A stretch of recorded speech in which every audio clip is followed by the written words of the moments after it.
Christmas Eve service. I hope everyone had a chance to get a little candle on the way in, and we are going to use those at the end of our service tonight. But I'm just excited to see a lot of you. I can recognize a lot of people out there that I know traveled to get here tonight. If you're traveling, if you traveled into Pueblo, would you raise your hand? We're not going to have you come up or embarrass you, but you kind of made a trip this Christmas.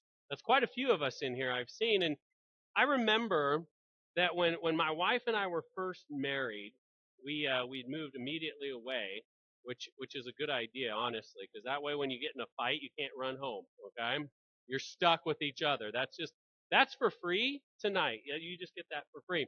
But we went away. 800 miles is how far away we lived, and every single Christmas without fail, we would make the trip back to Pueblo, Colorado, where our roots are, and we would enjoy a family Christmas. And so there's probably very few families that either aren't traveling somewhere or have someone traveling to them this Christmas season. And so I wanted to kind of use that analogy of a journey, because all of December we've kind of been on a journey through the season of Advent, and we've been talking about the Christmas star. And if you know the story of the Nativity, you know the star of Bethlehem plays a prominent role in all of the Nativity scenes, although it's only just briefly mentioned in the book of Matthew chapter 2, and just barely in a couple of verses is the Bethlehem star even mentioned at all. But we've been kind of using that star as a metaphor, or kind of a guiding light all December as we've been talking about the different aspects of what Jesus has brought to us. And we've talked about joy and hope and love, and this morning in our service we talked about peace. And tonight I kind of wanted to just talk about light for the journey. You see, because in our experience, having light to guide us is kind of a foreign concept. Now, I'm going to take you way back to when Amy and I were first married 20 years ago. We couldn't just say into our phone, navigate home, okay? Like, we didn't have that capability, right? That's so long ago. I know, ancient. We actually had to have what this paper device called a map. And we would actually have to turn pages and look at it and follow highways and actually figure out which cities we would be able to stop and get gas along the way. And so we used that to be able to navigate wherever we were, whether it was in Arizona or Texas or some other place, how we would get home.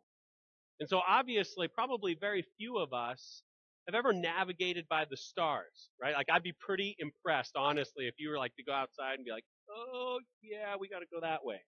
Like, I'd be legitimately impressed with you, right?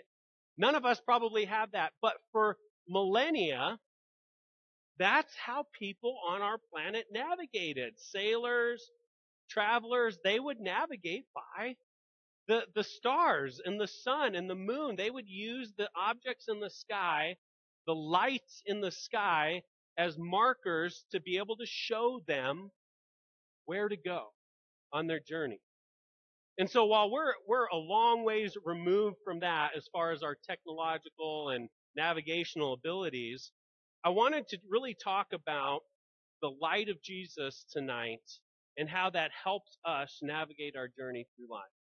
You see, there's a couple of passages I think that are interesting in the very beginning of Luke chapter 1. And we read this verse this morning, and I want to read it again. It's Luke chapter 1, verses 78 and 79. It says, "Because of God's tender mercy, the morning light from heaven is about to break upon us, to give light to those who sit in darkness and in the shadow of death, and to guide us to the path of peace." This morning we really focused on peace, and we focused on how to live with peace with God and peace with ourselves and peace on earth, right? But the other part of that passage that we're going to talk about tonight is the fact that Jesus is the light that allows us to walk on the path of peace. And then in the next chapter in Luke, there's a story after Jesus is born. He's taken to the temple to be dedicated, and that was following the Jewish law and custom of that day, that on the 8th day he was supposed to be taken to the temple and dedicated to the Lord and circumcised. And the passage goes on in Luke chapter 2 to indicate that there was a man named Simeon who had been searching for God's deliverance. He had been looking for God to send his chosen Messiah to save his people. And this, when he sees Jesus, this is what he says in Luke 2:30. I have seen your salvation, which you have prepared for all people. He is a light to reveal God to the nations, and he is the glory of your people Israel. So I want to talk with you for just a little bit tonight about how Jesus is the light of the world. Jesus is the light of the world. You know, we celebrate a lot of things at Christmas. It's great to get together with family. It's great to get together, enjoy some way too much good food and friends and all the things that go along with Christmas. All of those things are wonderful, but Christmas is about a person, not a holiday. It's about Jesus. It's about celebrating the birth of the one who was the light of the world. In John chapter 1, again, this is before Jesus' ministry, and it's the person that's called John the Baptist. He wasn't a Baptist like belonged to a Baptist church. He's way before Baptist churches existed. He just baptized people, right? So that's why he's called John the Baptist. But in John chapter 1, verse 6, it says, God sent a man, John the Baptist, to tell about the light, so that everyone might believe because of his testimony. John himself was not the light. He was simply a witness to tell about the light. The one who is the true light, who gives light to everyone, was coming into the world.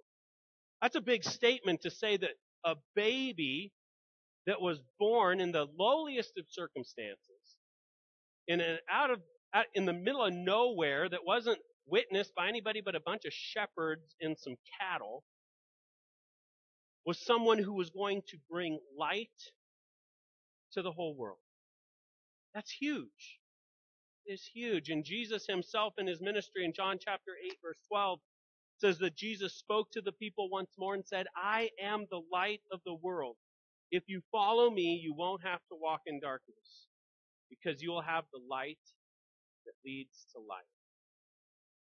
You know what I love about a candlelight service is it just helps us kind of focus on such a simple thing like light. And one of the things I think that we all take for granted in living in the age that we do is that light is so special. Think about how even just 100 years ago, 120 years ago, 150 years ago, how different life was. Once the sun went down, especially on December 21st, the shortest day of the year, man, your day was about done, except for what you could do by the light of a small candle or lamp. And how much more we enjoy simply because we have light. We have light anytime you want it. You have light on your phone, most of us. You have light everywhere you go. You can access light. Wasn't always the case. And sometimes you have to allow yourself to kind of be in a place that allows the darkness to kind of settle so that you can turn on a light and appreciate it. That's why we love going to the mountains. That's why we love going out of town, out of the city lights, to be able to just get up and look at the sky and look at the stars and look at the Milky Way. And we say, wow, all of this is there all the time, but we can't see it because of everything else, of all the pollution, the light pollution. And so when Jesus says, I am the light of the world, he's saying I'm different. I bring light, I bring direction, I bring all that is meant by the word light. You can't have life without light. Jesus is the light of the world. And then we go on and think about another aspect of Jesus' life that he brings light, and it says that Jesus says in the verse we just read, if you follow me, you won't have to walk in darkness because you have light that leads to life. I don't know if you've ever played that, hide and seek in the dark as a kid or as an adult. That's a lot of fun. We used to play this game where we would play tag in a completely dark room with a strobe light.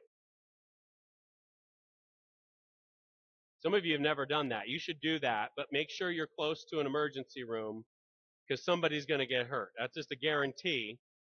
That you have this light and then you're chasing after someone in the light and then it goes dark. And when the light comes back on, everything's moved, including walls and chairs. Everything's a lot closer to you. And it can be very, very painful. Jesus says, if you follow me, you walk in light, not in the dark. You have the light, and that light leads to right living. Jesus shows us how to live at the most basic level, right, of being able to understand what's right, what's wrong. How do I treat people? How do I speak to people? How do I think of people? How do I work? How do I play? How do I spend my money? All of these things, Jesus is our guide to right living. In Matthew chapter 16, verse 24, Jesus told his disciples, if anyone wants to come after me, he must deny himself and take up his cross and follow me. I want to tell you tonight that being a Christian isn't so much about checking the box of belief, and that's important. It's absolutely important to have a correct set of beliefs about God and about Jesus, but that is not all that being a Christian is about. The actual word Christian means like Christ. It means little Christ. It means someone who comes after and imitates and follows and becomes like Christ. You see someone who says, well, I'm a Christian, but I don't want to be anything like Christ. That's a contradiction. The very meaning of a Christian is to become like Christ. That's what a Christian is. It's not simply having a set of logical or theological beliefs.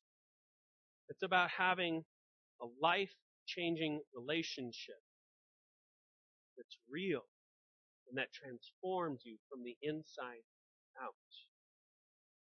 The Apostle Paul told the Corinthian church, be imitators of me just as I also am of Christ.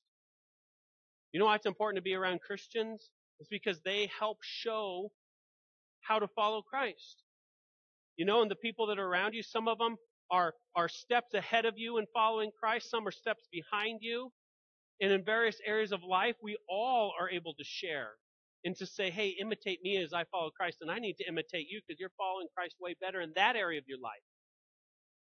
We all are called to imitate Christ. Being part of a group of people that are all on that same journey together is how we grow. It's how we sharpen one another. It's how we encourage each other to live that Christian life. Ephesians 5 verses 1 and 2 says, be imitators of God as beloved children, and walk in love just as Christ also loved you and gave himself up for us, an offering and a sacrifice to God as a fragrant aroma. You see, because you may have grown up in an environment that Christianity was about rules, or Christianity was about legalism or laws or appearing a certain way to other people. That's not what Christianity is about. Christianity is about Christ. And it's about as we imitate God as his beloved children, we receive from Christ an unconditional love that only he can give us, and redeeming grace that makes us okay and makes everything okay. And we live in that and grow in that, we are able to then pour that out on other people. And in so doing, the Bible says, perfect love fulfills every law, every rule. And it's about loving God and growing in him and walking after him far more than it is about appeasing other people or living up to some set of man-made rules or man-made expectations. Very important to be imitators of God, to follow Jesus, to live like Jesus, to recognize that Jesus shines the light on our path, how to live. You've got a situation in your life and you don't know how to handle it, search the scriptures. See how Christ and those that knew him best indicate how to handle that situation that you're facing. It may not list it by name, But I promise you, the Bible will give you principles and give you examples to follow and give you real life guidance for the day in and the day out decisions that you face. And the third thing I want to encourage you with this evening, not only is Jesus the light of the world and that he shines the way of right living for us, but thirdly is that we share that light with others. You see, when we've accepted and we've received from God his love, his forgiveness, his grace, we are then positioned to be a conduit of that love and that forgiveness and that grace to everyone that we meet. We become a conduit of that light. In the book of Philippians, Paul writes in chapter 2, verse 14, do everything without complaining and arguing. I don't know if that's appropriate for the holiday season. Can I just say, like my wife and I, we had intense fellowship on the way here tonight. Can I just be real for a minute, right? And I just got to say she was right about the whole thing, okay? That's right. We had intense fellowship, right? There was some complaining, arguing going on in the car on the way to church. It happens. Even to the preacher. It does. And I think it's very appropriate that encouragement comes at Christmas when we're around a lot of family, we're around a lot of get-togethers where that happens to happen, you know? All right, that was free, B, also free. Do everything without complaining and arguing so that no one can criticize you. Live clean, innocent lives as children of God, shining like bright lights in a world full of crooked and perverse people. Paul says that when we live as Christ, like when we acknowledge, hey, Christ has shown me how to live, right? I'm mistreated, but I respond in love. I'm cursed, but I bless. I'm abused, I offer forgiveness. All these things, right, that Christ shows us how to live. And when we do that, we shine like lights in a very dark world. In a very dark world. And you may be discouraged tonight. You may be going through a very difficult time. For some, it's the first Christmas without a loved one. For some, it's the first Christmas with a new health challenge, or the first Christmas without a job, or whatever that is. And you would look at your situation, you'd say, man, my life is just a lot of darkness right now. There's not a lot of light. There's not a lot of joy. There's not a lot of good things going on right now. You know, in no way can I belittle that circumstance for you, but can I point out something? Light shines brightest when it's darkest. Amen? You know, if you have this joy in your life and everything is going great, well, praise the Lord. You know what shines out is something that's really unique? When everything tanks, right? When stuff goes really bad. And you're able to kind of say, you know what? Man, things are tough, but I have peace. Man, things are hard right now, but I have joy. You know, this happened to me and I didn't deserve it, but it shouldn't have happened to me. But you know, at the end of the day, I deserve hell, but I get heaven because of Jesus. And we're able to say, you know what, it is dark. And you can't deny that, but I can shine my light. And it may be a little light, and you might say, well, it's not very bright, but it's something. Let it be something. Because the darker it is, the brighter your light looks. And none of us have these perfect lights, right? None of us go through every situation perfectly. None of us. But we can look at every opportunity as a chance to demonstrate that love and grace of Jesus. You know, Romans 8:28 is a common passage, and sometimes I'm afraid we kind of just gloss over it, but it's the verse in the scriptures that says that God causes all things to work together for good to those who love him and are called according to his purpose. And so sometimes we just try to kind of just, you know, throw that at somebody that's going through a hard time without recognizing that, you know what, God's purpose for us is to become like Christ. Remember, we walk in his path that he has lit for us, right? That he's He has illuminated the path of right living. That doesn't mean everything goes well. It might mean that we experience some of the things that Jesus experienced in his life, which was rejection and betrayal. Eventually, it was death.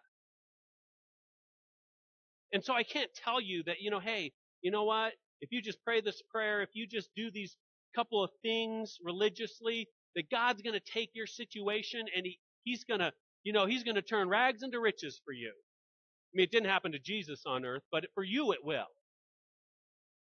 Can't make you a promise. Well, I can make you a promise is that if you follow him in that and you say, God, I don't know what you're teaching me, but I just want to submit myself to learn to live like you do. That you will shine as a light that will show God's love and grace in your life in such a way you'll be able to look back one day, and it may not be on earth, it may be in heaven. You'll look back and say, wow, wasn't God good to let me go through that? Couldn't explain it, couldn't understand it at the time, or maybe even on earth.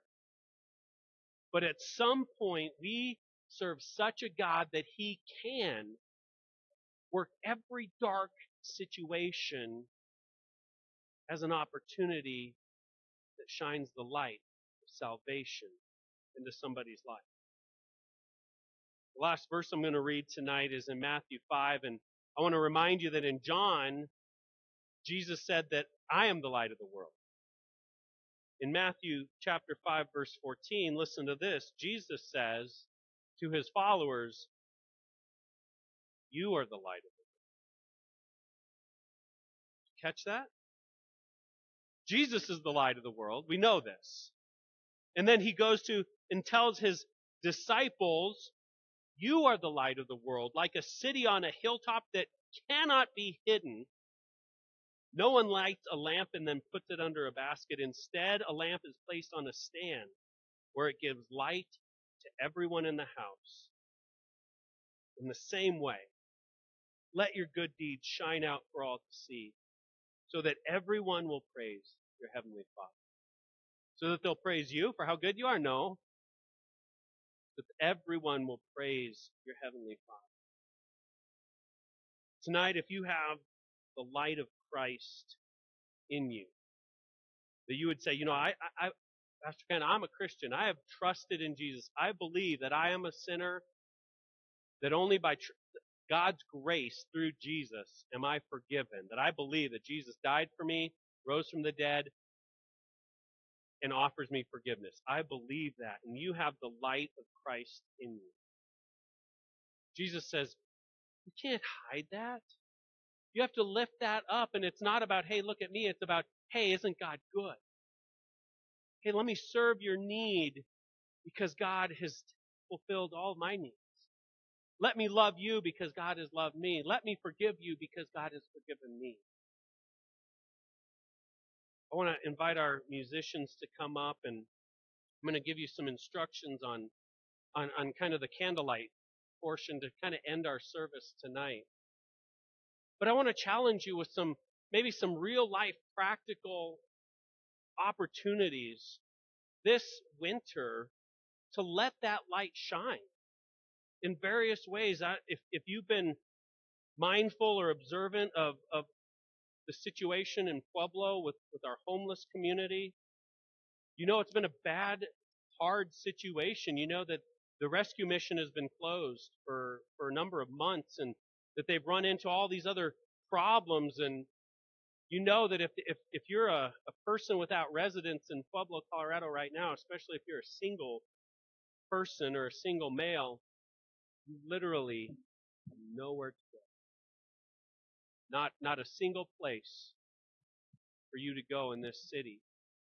And so we've been supporters of the Pueblo Rescue Mission. And starting January 1st, they're going to be operating a warming shelter at the old Salvation Army building downtown. And so I wanted to bring that up to you as an opportunity because the public relations director reached out to me this week and he said, Pastor Ken, if any of your people would be willing to just work a 1 or 1.5 hour shift, either to serve a meal in the afternoon or maybe to check in people between 8:30 and 9:30 at night? Would you get that word out there? So I think I'd be remiss if I didn't just take this very timely, practical opportunity to kind of put that out to our congregation and say, you know what, I wonder if many in our congregation would say, I'll take a night.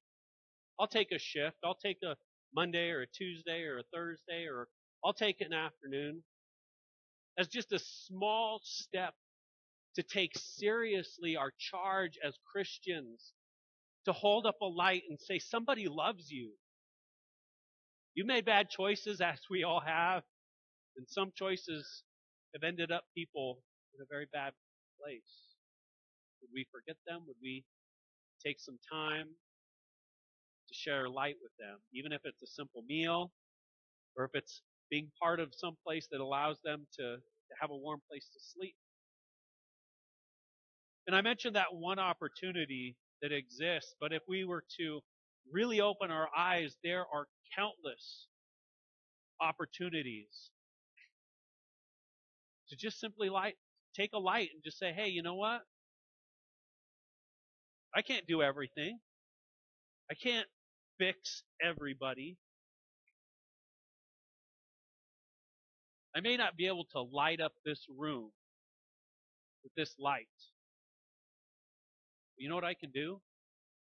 I can share what I've got with somebody that needs it. And maybe it's just one. Maybe if I just walk over here and you guys have candles? Well, I shine light with you. There we go. We're going to make believe here, okay? We're going to make believe. And so, if we were to just take these lights and slowly go around and pass and say, I can't do it all. I can't light every light in this room. I can't bring light to the darkness in the corner, but I can start where I'm at. I can give Randy some light. I can give Samantha some light, if she could keep it. Some people you got to work a little extra with. I'm just going to say it. It's true, but you know. And so as we kind of think about wrapping this up tonight, I want this to simply start in the front here. I don't want you to go around to the whole room. I just want you to go to your neighbor. I just want you to go to the person that's closest to you, like Tino and Diana. And they're just going to pass that along back. And I want, in a minute, as Kyle plays, and we're gonna kind of close with a Christmas carol.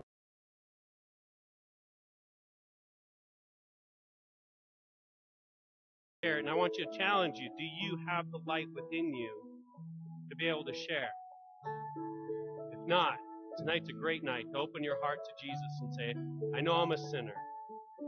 I trust in you. Would you forgive me?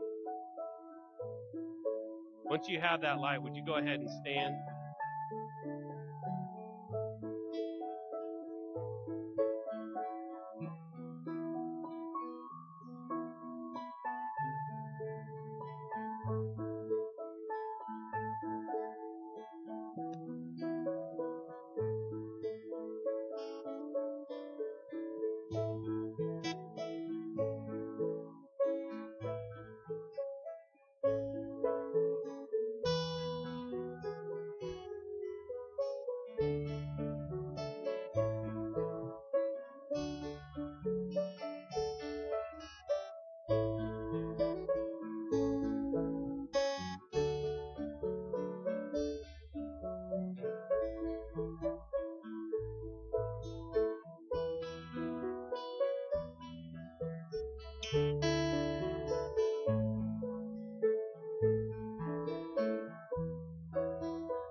Silent night, holy night, all is calm, all is bright, round yon virgin cloud.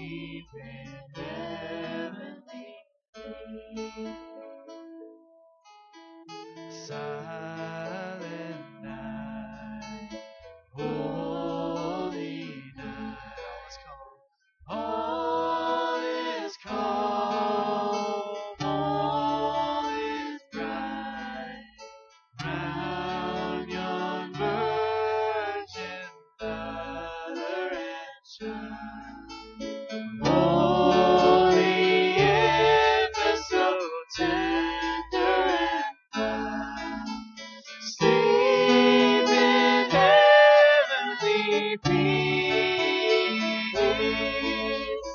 Sleep in heavenly peace.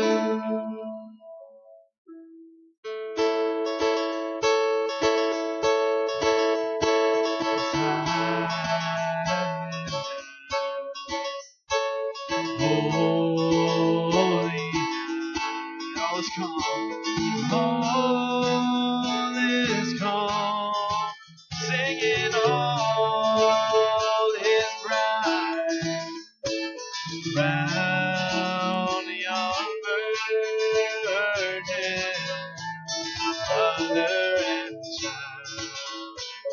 Holy infant, so tender and mild.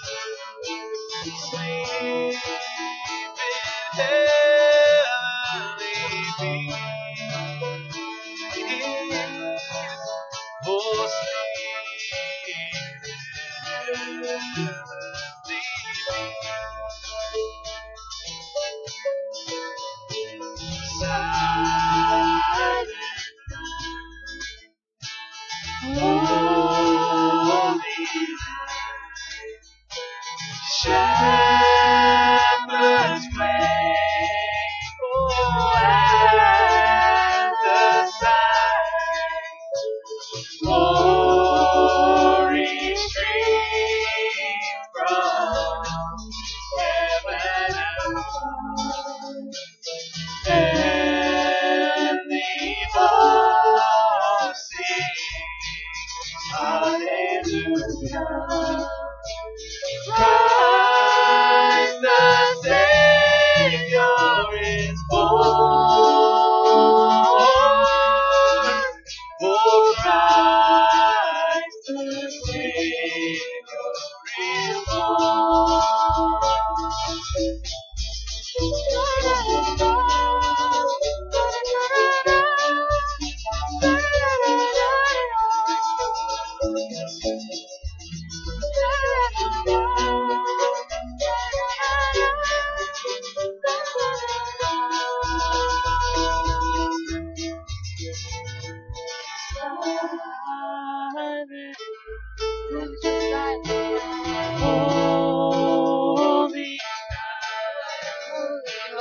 Son of God, oh, love your life, radiating from thy holy face, with the dawn of redeeming grace. Jesus, Lord, at thy birth. Oh, Jesus, Lord, at thy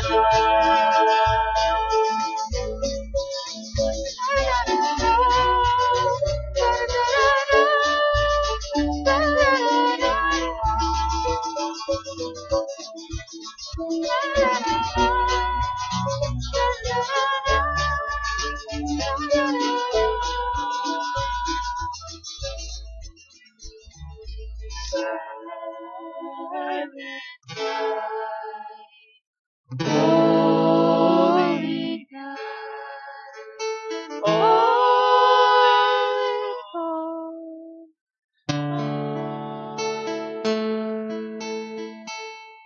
round yon virgin mother and child, holy infant, so tender and mild, sleep in heavenly peace.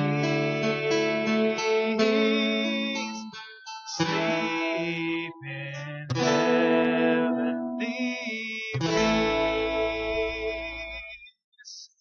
Amen, amen. We hope you have a wonderful, wonderful Christmas. Thank you for celebrating with us. God bless you. You are dismissed.